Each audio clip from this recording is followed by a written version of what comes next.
Hello guys, কি খবৰ সকলোৰে নিশ্চয় ভাল আজি মই লৈ আহিছো আপোনালোকৰ মাজলৈ এটা নতুন ভিডিও যদি ভিডিওটো চাই ভাল পায় তেতিয়া হলে like comment share and subscribe কৰিবলৈ নাপাহৰিব যদি ভিডিওটোত কিবা ভুল হয় তেতিয়া হলে নিশ্চয় কমেন্ট কৰি মোক জনাই দিব তেতিয়া মই আগলৈ শুধৰাই যাব পাৰিম আজি মই আপোনালোকক মোৰ দিনটোৰ কি কৰো হেখিনি দেখুৱাম গতিকে চাই থাকি ভিডিওটো সম্পূৰ্ণকৈ চাব বুলি আশা থাকিল তেতিয়া হলে আহক পোনপ্ৰথমে আপোনালোকক লৈ যাওঁ মই পাকঘৰলৈ কি কৰো কি নকৰো হেখিনি সকলোখিনি আপোনালোকৰ আগত দেখুৱাই থাকিম গতিকে চাই থাকিব ভিডিওটো ঠিক আছে আহক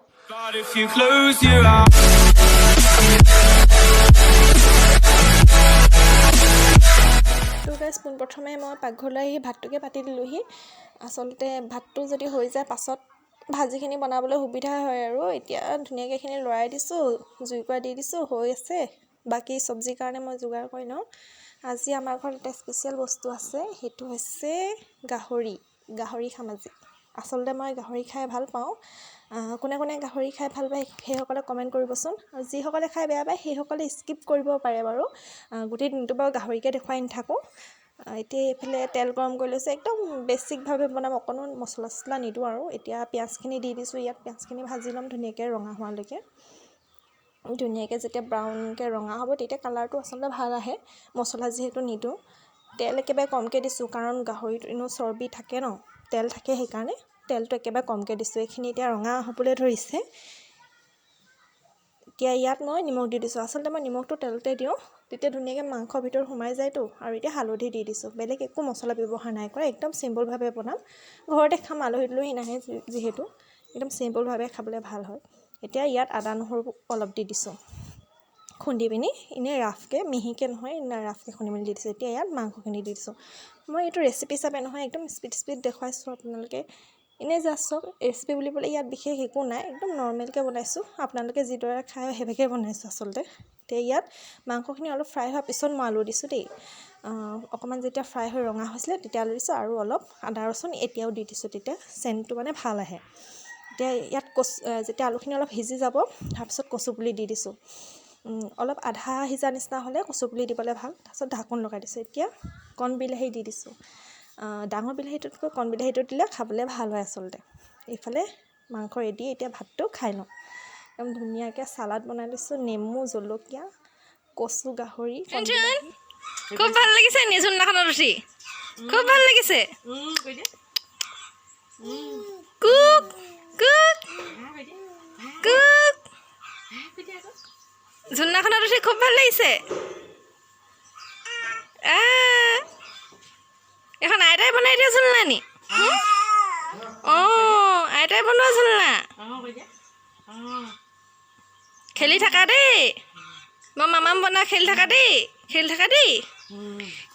থাকা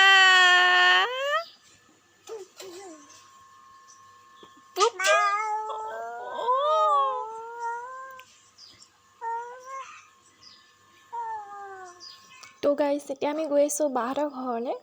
বাহঁতৰ ঘৰ আসলতে লক্ষ্মীজানত হয় আমি আজি ফুৰিবলৈ গৈছো ফাগুন মাহত মাঘ বিহু খাবলৈ আসলতে এবাৰ বাহঁতৰ ঘৰলে যোৱা নহল তো আজি প্ল্যান বনালো যে তালুকে যাওঁ ভাবিলো ব্লগ এটা বনাও তাতনো কি কৰো কি নকৰো দেখুৱাই থাকিম ৰাতি যেহেতু পিকচাৰ কোৱালিটি ইমান ভাল নহয় তথাপিতো আপোনালোকক দেখুৱাইছো চাই থাকিব ভিডিওটো তাত গৈ কি কৰো কি নকৰো সকলোবোৰ আপোনালোকৰ আগত দেখুৱাই থাকিম তাত কি বনাই কি খাওঁ মেলো সেইখন দেখিছে নহয় এতিয়া লাইটিং দেখিছে সেইখন নবোদয় হয় আমাৰ ঘৰৰ ওচৰতে একেবাৰে নবোদয় স্কুলখন ভাবিলো আপোনালোকৰ আগতো দেখুৱাই থাকো যিসকলে নবোদয় স্কুলখন নাই দেখা আমাৰ শিৱসাগৰৰ এতিয়া পাই গ'লোহি নবোদয় স্কুল এইখন ৰাতি আন্ধাৰ বৰ ভালকে দেখা নাপায় বাৰু তথাপিতো ভাবিলো অকমানকে থুলমুলকে দেখুৱাই থাকো সো চাই থাকক ভিডিওটো বাহঁতৰ ঘৰত গৈ লগ পামগে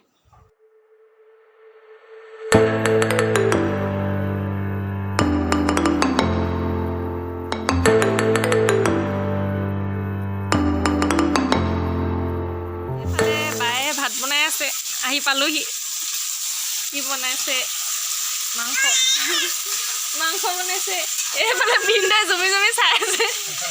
ভিডিঅ' বনোৱা আমাৰ চুনচুনে এইফালে খেলি আছে এই আমাৰ চুনচুন কুক ভাত ন মাংস, ওলকবি, বিলাহী, আলু।